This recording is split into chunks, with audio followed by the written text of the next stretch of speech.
एक बहन हमारी पूछती हैं कि मुफ्ती साहब शब क़द्र को क्या क़ज़ा नमाज़ें भी पढ़ सकते हैं, तरीक़ा क्या होगा?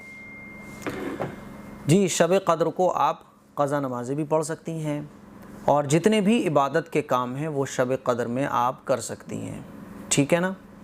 शब क़द्र में आप क़ज़ा नमाज़ें भी पढ़ सकती हैं, कोई मसला नहीं है, कोई प्रॉब्लम नहीं है। नफ़ल नमाज़ों के बजाय अगर आपकी क़ज़ा नमाज़ें हैं तो आपको क़ज़ा नमाज़ें ही पहले पढ़ना चाहिए, ठीक है। क्योंकि नफ़ल नमाज़ों का मसला ये है कि आखिरत में इसके बारे में कोई सवाल नहीं होगा, लेकिन जो फ़र्ज़ नमाज़ें हैं इसके बारे में सवाल होगा कि क्यों छूटी, ये बताओ आप। नफ़ल नमाज़ों का तो मसला ये है कि पढ़ लो तो सवाब है, नहीं पढ़ो तो इस पर कोई गुनाह नहीं है, लेकिन फ़र्ज़ नमाज़ें जो है ना, इस पर तो सवाल होगा आखिरत में, ये छूटी क्यों।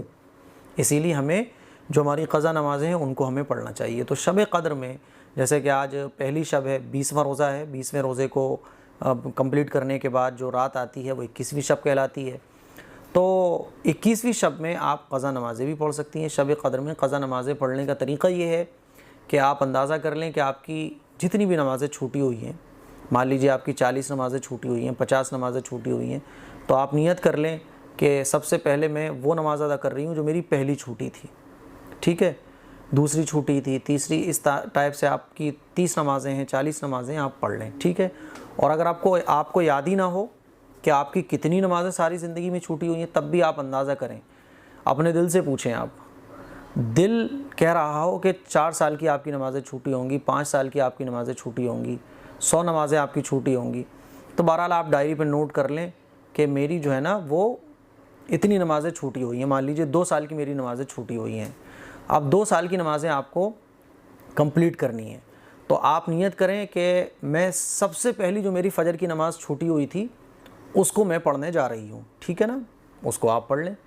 और क़ज़ा नमाज जब हम पढ़ते हैं तो सिर्फ़ फ़र्ज़ अदा किए जाते हैं, सुन्नतें और नफ़लों की क़ज़ा नहीं होती है। तो आप ये नियत करेंगी कि सबसे पहली मेरी जो फ़जर छूटी हुई थी वो मैं पढ़ने जा रही हूँ, आप वो पढ़ लेंगी।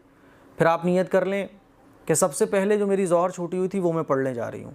मतलब ये है कि आप क़ज़ा नमाज़ें जब आप पढ़ेंगी तो नियत ये करेंगी कि सबसे पहले छूटी हुई, क्योंकि सबसे पहले जो फ़जर आपकी छूटी हुई होगी वो जब अदा हो जाएगी तो सेकंड नंबर पर जो फ़जर होगी वो फर्स्ट नंबर पर आ जाएगी।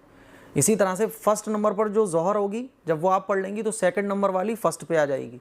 और जैसे जैसे आप पीछे से ये नियत करेंगी ना कि सबसे पहली, तो सबसे पहले वाली आप पढ़ चुकी तो सेकंड वाली पहले पे आ जाएगी, थर्ड वाली फिर पहले दूसरे पे आ जाएगी, फिर दूसरे नंबर से पहले पर आ जाएगी।